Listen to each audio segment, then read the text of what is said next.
Hello, everyone, and welcome back to 380 and 500. First, full disclaimer, I will probably be checking my mouse continuously on here. I'm recording from home, and I keep losing the cursor, which is creating absolute chaos. This is the second time I've tried to film this. I usually try to do one shot, and I want to make sure that in case I drop any hex or darns, that you are fully aware why that might be happening. The second thing is it was great seeing everyone last week. Sorry, I'm still laughing at my cursor battle. Um, I laugh at myself. It was great seeing everyone last week at KDP meeting in the induction, by the way. Still have my pin right there.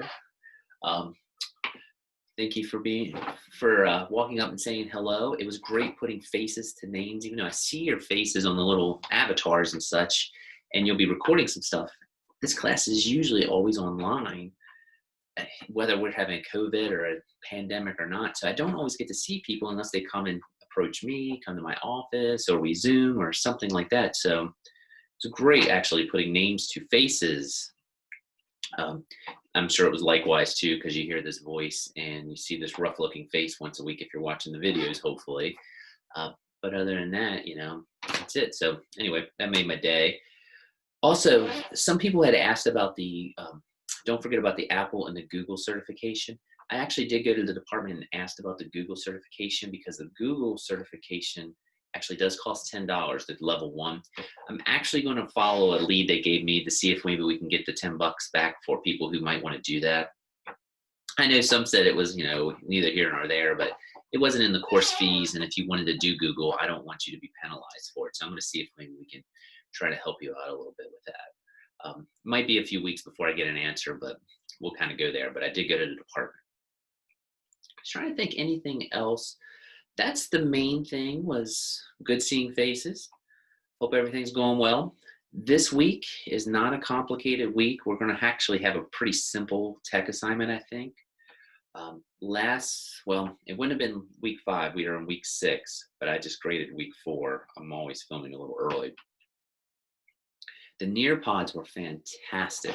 I actually really enjoyed I went through, you hopefully got your grade. Don't forget they're on iRubric. And I tried to put some just brief comments on there, but they were on the point. And a lot of times I get good ideas when I'm looking at them. So I was very impressed. Judging from the blogs, it sounded like a lot of people like Nearpod. There were some people who pointed out a reality with Nearpod. It is a little quirky at first when you start to use it, but once you get used to it, it's fine. One or two people noted that, working within Nearpod and making the slides was a little complicated. It is, I don't know if it's complicated, but it's definitely odd. That's what I was saying. I would always recommend probably making it a PowerPoint or a Google slide and embedding it and then adding in the things like the quizzes, the polls, the virtual reality, which a lot of people did. I really like that. There was one on West Virginia. I was a West Virginia studies teacher for a few years, and I used that virtual reality. I thought it was neat. Long story short, you rock those Nearpods, and it sounded like a lot of people might use it in the future. That's fantastic. I've seen, and I mentioned it in week 4, I've been out doing some observations. Frederick County, Maryland, they do a lot of Google. They're using Pear Deck a little more. That might be something you might want to explore if you think you're going to be in a Google county, especially if you're going to be, if you're out in the field and things are like they are right now. But I think Nearpod will work fine with that. Also, you can still incorporate it. And Berkeley and Jefferson were very pro Nearpod. That's why we did it. And I have to admit, I've been using Nearpod for about 10 years now, so I'm more familiar with it. So I like Nearpod. We'll go with it. Sounded like I'd say about 95% of you all did too. And if you were part of the 5% that didn't, that is no problem. That's what makes the world go round. So with all that being said, I'm going to go ahead and start this week. Won't be a long lecture. Oh, one more thing. I actually think I mentioned it a second ago. Next week, lesson plans are due. I want you to know I will post something kind of reiterating the lesson plan guidelines. There is something already posted on Sakai on the left-hand column. There's a tab. I just want you to know I am looking for the tech and the 21st century skills in there. 21st century skills, you can look at the chart that's under week 1 or 2. You can also Google them. And if I'm really being honest with 21st century skills, I'm not too picky. If you're doing a well-developed lesson plan with technology in it, you have 21st century skills. The technology itself is somewhat of a 21st century skill. I just want to see how you're going to incorporate the technology within your lesson. It only needs to be one lesson. It does not need to be a whole unit. Don't drive yourself crazy over these. I know there are different ways to lay out lessons. Um, a lot of the secondary content areas do them different than what elementary does. Dr. Hargrove's elementary students do an awesome layout with lesson plans. If you've had 370, if you're undergrad, you can use that template for one lesson plan. That's fine. I don't care how you do it. I just want to make sure that the content's in there. That's not saying not to have good lesson plans. I just am not going to be picky about what the lesson is. I would also kind of keep this in mind. I think the lesson plans work much better when you kind of have one central theme that you're going to work on for all three. So I think the example I use on the site is the Renaissance. So I might use 3 different lessons that are anchored around that idea of the Renaissance. So again, I'm not going to be too picky. I really just want to see how you're incorporating the technology in certain lessons. Just use any of the technology that we've used up until this point from today back. So you can use QR codes, which we're going to talk about today. You can use Nearpod, Google Classroom. Any of that stuff works for me. So with all that being said, why don't I just go ahead and pull up Sakai. And let's see. Look at that, I lost my mouse. That's what I was scared of. It just disappeared on me. And there it is. Sorry, you're gonna see me fight that a few times today. I'm really trying to not have to stop filming again. This is what I get for not filming in my office today. No, we don't want to cancel. Get out of here. All right, look, I lost it again. This can be there. We're back. I'm refusing to stop this video. All right. We are on, and this will be up. And as you can see there, for some reason, I have it as week 6. I had just changed it from week 9. Good deal. All right, we're on week 6. This week, we're going to talk about organization, mostly with Microsoft. Very, very simple. We're going to make a QR code. That's going to be your assignment. I have a sub-assignment I'm going to let you do if you want. That'll be up to you. I think QR codes is probably a little simpler, but I'll give you your choice. I didn't type it up, but if you want to do it, it's fine. I think it's also kind of a cool program. Also, if you look at the syllabus, it talks about organization in general. I want to show you one site. I think I mentioned it back in like week 2 or week 3, but I don't know how much detail I really went into it. So I'm going to go back and show that to you. And your assignment, your only assignment this week, oh, there is a blog. I need to put that in there, but it'll be create a QR code and a blog. That's it. And the QR codes, like I say, will be very simple, I think. So what I wanted to show you all, let's see, now I'm terrified of this cursor. Let's see. I think actually Zoom does it to me. It's just one of those things where it freezes up my Mac for some reason, which is a real bummer.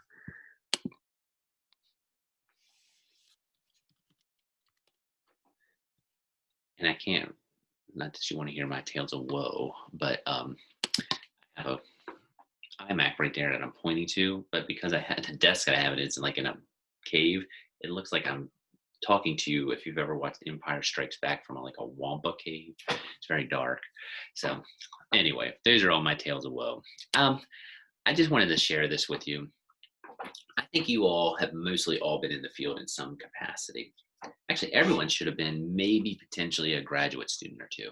If you have been out in the field, you know there is, and this is not a knock, this is not anything against anyone. You know there is Shepherd reality, and then there's K through 12 reality. They're 2 different things, sort of, kind of. What I mean is your lesson plans and your unit plans here are probably that you're making are probably a little more detailed than what you're seeing teachers on the field make. You got to know how to plan. That's just the reality of things. But as you get more comfortable and you start to, accumulate more tools in your tool belt and skills, and you're staying at places, you might want to consider getting an electronic plan book. One that I use, and I'm just going to share this. Now, I will say if you are going to teach like in Berkeley County, I think Frederick County, Maryland uses it too. If you're going to do Schoology, you can plan in that also. The only thing I don't like about those type of things is if you leave the county, I think you lose your stuff because it's tied to your login. And also, counties have a very common habit of dropping those type of programs. Like I worked at a school one time where I think we went through 3 learning management systems, LMSs, in like 5 years because they were trying to find the best deal and there were complaints and such. So when anything you put on there, you would lose. I like PlanBook because basically I believe it is $10 for the year. It might be slightly more now. You can keep your plans and they can roll over and you can pull them and store things. There is no assignment related to this. This is just some general information I wanted to show you. And if you look, there's my cursor, yay. Um, these are some plans that I had one year. This was a few years ago. So you can see I wasn't in, this was my last year of actually in the field teaching, like as a full-time teacher. I've been a shepherd for 2 years now, but as you can see, I posted it. It allows you, it's got all state standards embedded, so you can just literally just drop them in. I have my SW, as you can tell, I was planning for myself. I didn't even put the SWBAT, but you can put it on there. Different accommodations, materials that I'm using. You can put all that on there and log it in. I will tell you this, it's a little quirky to work with at first, but once you figure it out, it's not too bad. I was very pro because I could color code. You can add things. The main thing I really liked about planbook.com was the last school I was at, we had Apple TVs. So I had my iPad or iPhone, usually my iPad. This isn't my iPad, this is a plan book. I didn't have my laptop or my iPad in front of me. But I would get this, and I'm going to do a video on mirroring a little later, but I would mirror and I'd pull it up, and whatever I had on my iPad would show up on my TV. It was really nice because things that I would want to project, like if I wanted to pull this up, it would be there for the students right on the TV. So it was there. And it was always in my plan book, so I didn't have to go crazy. I could have had them on my website too, but usually I would have either my website or my plan book there, and I would just pull it up and we would just go. So, and as you can see, this was actually a Nearpod I got from their library. So with that being said, let me go back. Look at that, lost it again, but it's back. All right, and that's just plan book. I just thought I'd share it with you. It's nothing fancy. If you have any questions on it or such, you can ask. And let me say this is not the only game in town. There are other electronic planners that other teachers like to use more. You might want to ask if you're in a placement, maybe if they're using any, what they like to use. I was a plan book person. That was just the way it was. And again, it's nice because you can just roll things over and you always have it. Like I say, it's not anything fancy. I still use it a little bit to this day. I didn't fill out today, but as you can see, I just make notes and such on it on my different classes that I have to do. So anyway, I'm pro PlanBook, and if you ever want to check it out, I would recommend it. It's a nice organizational tool. Again, no assignments due. Just wanted to throw it out there if you want to check it out. If you got nothing to do this weekend, you might want to fiddle around with it. But it does cost a little bit of money, so I didn't want to make an assignment tied to it. Just check it out. All right, with all that being said, what are we doing this week? Pretty easy stuff. And actually, your Shepherd login is going to help with this. I was actually meeting, and this was actually Jefferson County recommended this, but they had recommended that they thought maybe some students need to be familiar with some of the Microsoft type stuff with the logins and all. Well, lo and behold, we have that on our Shepherd emails and accounts and what you're paying for with your tuition. So I thought we'd go over a little bit of it. That's, you got your OneDrive, Forms, PowerPoint, Word. I didn't list the Excel, but Excel's in there. Microsoft Teams, which I know some schools are actually using during COVID, and Sway. I will go ahead and tell you with this presentation, I am not going to get too locked down on PowerPoint, Word, or Excel, the, I guess, holy trinity of Microsoft Office. One, I think most people are pretty familiar with PowerPoint and Word in some capacity. Excel, you might use Excel in the field. I'm not saying you won't when you have to fill in some data things. It's very simple to type in. I think most people have done it at this point in their life. I think actually most people use HyperDocs to do that type of stuff now, or they use Excel as a HyperDoc. But also, It's very possible you might use Excel in some type of math type class or business or accounting. That should be something, if you've had a method, you've probably gotten more specific type technology. I don't want to steer you wrong. That would be like a scientific calculator, you know. Scientific calculator is not my wheelhouse. That's more content specific. So I don't want to dive into that too much because I don't want to steer you wrong. We're kind of more general tech. That was a mouthful, basically saying PowerPoint, Word, Excel. I have a feeling you're familiar with. If you have any questions with any of them, though, feel free to contact me. Teams, I have a video that I put up for Teams. If you really want to do Teams, we have an assignment down the road related to Zoom and such, which I think everyone's familiar with now. But if you want to do Teams with that, I'll let you. But I did put a video one up about Microsoft Teams. We're not going to get into that too much today. So that probably leaves really three things: OneDrive, Forms, and Sway. And that's what we're going to look at today. So if you are really interested in any of this, which I know you are, we're going to go here. And I am going to log into my Shepherd email. I do it this way. I know some people may have it tied to Outlook and things like that, but when you log into this, you probably, so you have to go to your Shepherd email and you probably get this nice little screen. As you can see, I got tons of stuff that's showing up here, and I have a little column here how I have mine laid out. There's my Word, there's my Excel, there's my PowerPoint. As you can see, they even get aligned. They are really like the holy trinity of Microsoft. Then we get into Outlook, which is our email. I'm not going to, I think you all know how to do the email at this point. Now we're getting into OneDrive and Teams and Sway and Forms. I just want to note OneDrive. I was going to actually have you share something with me in OneDrive. I backed off of that because I think this is pretty straightforward and I don't think it's anything too complicated, but let me just show you real quick. When you click OneDrive, there will be a bunch of stuff that pops up here. I like OneDrive. I'm a little bit of a convert to it because a lot of times when there's huge files, like I have a student out in the field right now, he had to film his lesson because I'm not allowed in the school right now because of COVID. He filmed it and he was having trouble getting it to me. He loaded it up on OneDrive. It has a huge space in there, so he was able to share it with me on OneDrive. But if you look, all you have to do is you can upload videos, you can hit new, and you can create something and add it to OneDrive. But if you want to upload something into it, you just hit this file and maybe, there we go. You hit that and let's just do it. Let's go to my desktop. What is something that would really be good for me to put in there? Oh, I have a paper that I'm working on actually for a proposal. It's a for you with the details. They did send me a file. So I am going to send all this stuff. It's going to go, whoops. I'm going to highlight all that. I'm going to hit choose. And I should have all that in here now. There they are. They're in there. Now, if I ever wanted to share that with other people, I just hit that little forward there, share to selected.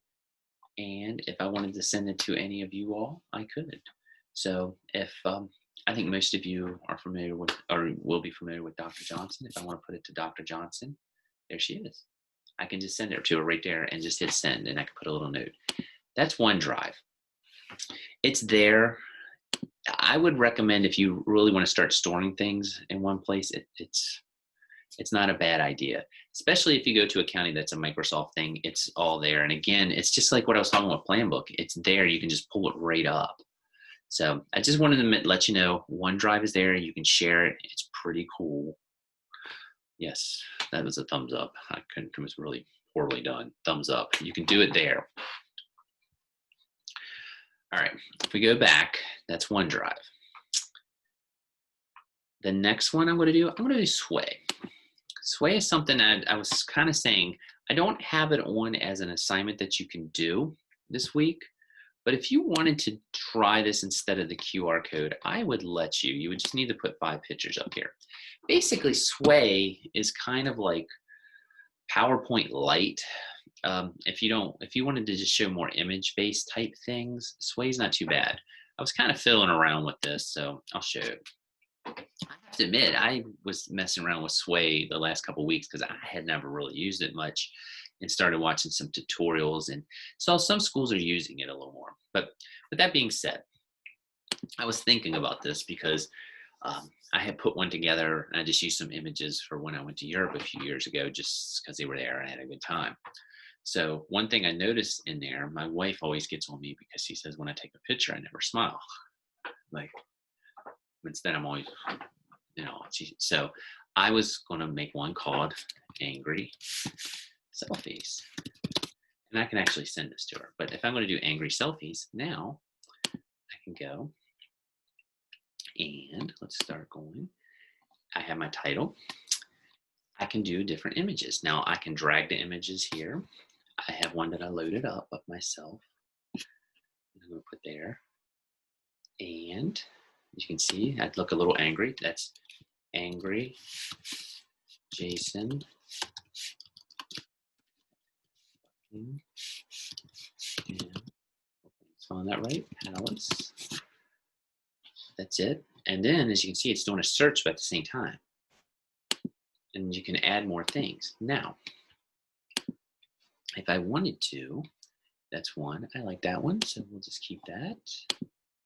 There's, you can see, Angry Selfies. That's the front. The storyline. Now, let's do another one. Angry Selfies. There's one where that person looks pretty angry. We'll add that. There's another one. So, that's a angry stranger. And you can add those separately too, as you can see, if you wanted to do some sort of presentation on,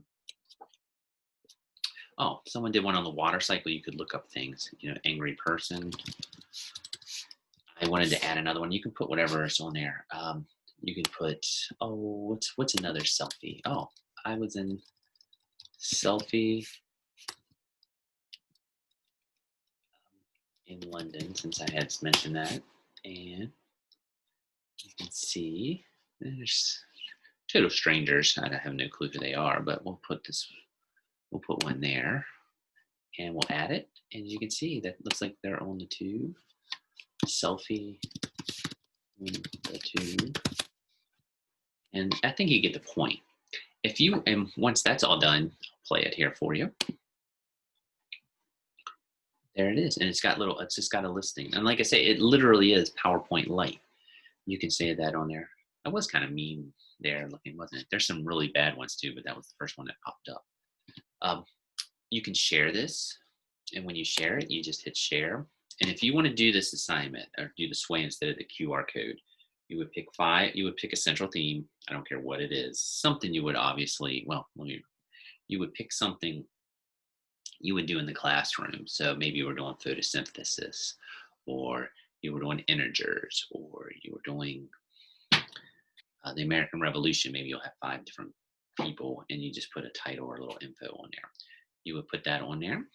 You would hit share. And you can do this different ways. You can just copy the link and you can submit it on Sakai. You can also get a visual link and you can actually just copy that and it'll do it and you can send it.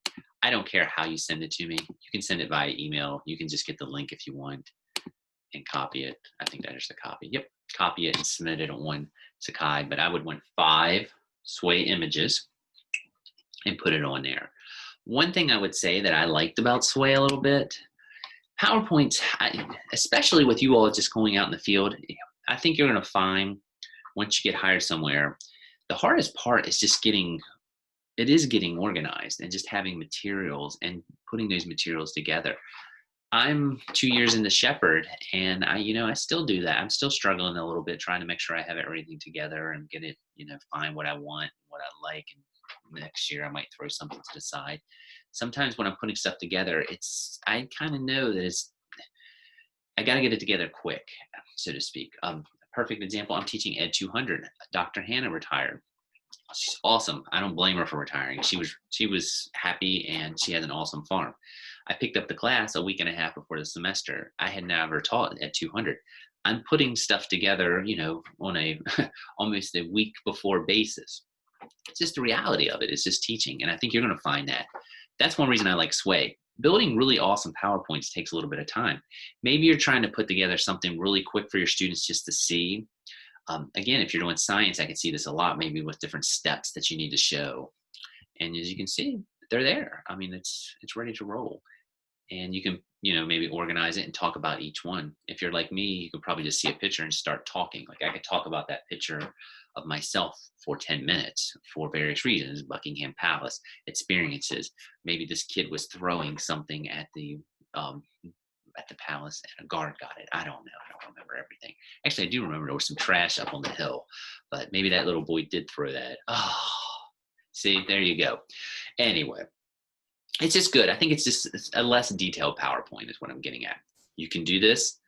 5 images around an educational theme. Send me the link. Submit it on Sakai. Sway. All right, that was Sway.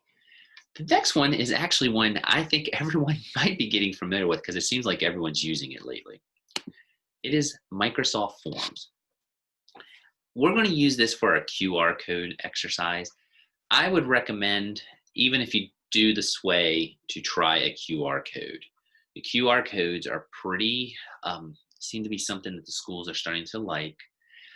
I'm going to add just a personal POV, point of view, on this. I kind of like them. Sometimes I think the links are easier with students. I think when you find one thing with technology and students, when you get out in the field, I think everyone thinks students are awesome at technology. Students are awesome at some technology. There are obviously some students that are just tech gifted, but most students are really good. If it's like my son, who is a middle schooler, he's really awesome at Xbox One. He's pretty awesome at getting around the iPad to find YouTube videos. If I ask, and actually he's getting to be a whiz at Google Slides because they've made a lot. But if I asked him to do other types of tech, he's not, he needs a little bit of guidance. So sometimes QR codes, if they're not working right, might cause you a little bit of headache. But if you're able to project it up on a screen and have them on there, it will work perfectly. Now, I will show you how to do one here, and then we'll talk a little more about it. All right, I'm just going to do this one right here, untitled form. All right, let's go. Boom. All right, untitled form. I wasn't even thinking before I do this, so we'll do sample technology. Tech. All right, you got to create a Google form. You're just going to, actually, let me go back. Shame on me. Shame on me. Shame on me. I'm sorry. I need to go back. If you're going to make a Google form, I'm just halfway down the road. You can do either a quiz or a form. We're just going to do a form. You're going to click that. Now you can title it.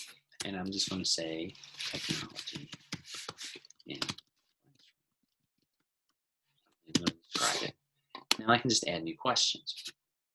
Do I want a text, a rating, a date? I just want choice. This is all I want you to do. I want you to come up with 5 questions and a title of something. You're going to send me the QR code.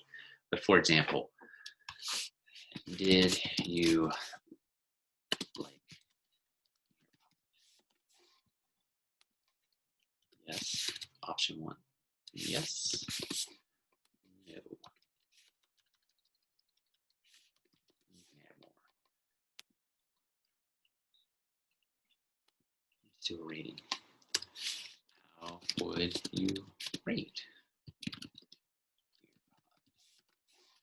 Stars. Okay. That's all done. If you look here, you would hit share. This is where your QR code comes in. You can copy the link, which is right there, or you can do this. You highlight that, you hit QR code. That is your QR code. You can download that. That is what you want to send me, because when I get that QR code and I hold up my iPhone to it, it's going to give me a link that I tap. It's just going to pop up on my screen. and it is going to take me directly to your QR code. And a lot of schools like this, because what you can do, I've seen it. Actually, I saw it at Musselman Middle. A teacher had some questions. It was like a bell ringer, actually. She just put the QR code up on her projection screen. It was a big one. And the students pulled out their phones or their iPads, whatever. They were actually, I think, iPads. They held their iPads up. The link popped up. They tapped the screen. They answered the questions on the iPad. She then had the responses, because you can go right there and you can see all the responses that students give. Let me go back out here. I don't think we'll do service learning. I have some. I've sent one out to the one that you all got incorrectly. I want to meet with them next week, and I asked them what time would work best. And as you can see, it gives me a pie chart and everything that's on there as far as where everyone can meet. And that's it. That is a QR code. There's nothing to it. I'm just going to go to the link. The directions are actually on there for you. Let me get back to technology in the classroom. But like I say, you just simply hit share. After you make it, hit QR code, download that, and send it to me. You can submit it on Sakai. It should work if you submit it on Sakai, or you're welcome to email it to me. That's it. That's the assignment this week, 5. Let me go back out here. As you can see, there's the assignment, QR codes, create a set of questions. 5's fine, and they don't have to be anything complicated. And you can share the QR code with me. Like I say, if you really, really, really want to give Sway a chance, I have no problems with that. Just do 5 images and send that to me. That's it. Nothing more, nothing less this week. The only thing I will ask you to do, and I mentioned it earlier, there is lesson plan information. It is not due this week, but next week is the lesson plans, and there's some information I have. Don't forget your checklist is here if you need to see it. I'm going to create a video and probably talk about all this again next week, but I'll go ahead and kind of pull it up real quick while I'm thinking about it. Maybe. There we go. And kind of tells you things you need to make sure you're doing lesson plan standards. Hopefully, you know, if you can't, I think everyone should know where they can get your state standards are, your objectives. I need to see your activities. There's different ways you might want to do that, but there really should be like an opening, obviously, your procedures. Some people like the 5 E's approach, and your closure. What technology you're going to use. What's 21st century skills and assessments. So these are things that need to be in your plan. Don't worry about this checklist now unless you want to just save yourself work at the end. You can answer these questions and just save it. I don't need this until the end, but this is what you need to, at the end, you're going to answer these sets of questions and explain to me how it related to each lesson plan. That's it. Nothing more, nothing less. This week, check that out. When you log into your email, go check out all those Microsoft things. OneDrive, you can store things. Sway, you can display things. And Forms, you can get things, i.e. answers and responses. Your assignment, I would do the QR code personally. But if you really think Sway is something that will help you out, I am open to taking some Sway submissions. And everything that you need should be on there. This will be up and running this weekend. Today is Friday. I probably need to neaten a few things up and post this video and download it and everything. So hopefully sometime Saturday this will be up, and I guess you won't know until it's up. So with all that being said, I'm babbling. I hope everyone has a great weekend. And again, if you have any problems, feel free to stop by my office. Well, actually, I'm sorry, we're supposed to say, feel free to contact me so we can Zoom. We're trying to limit face-to-face contact in the time of the pandemic. So have a great weekend. Have a great week. And again, if you have any questions, just fire me an email. I'll talk to you later.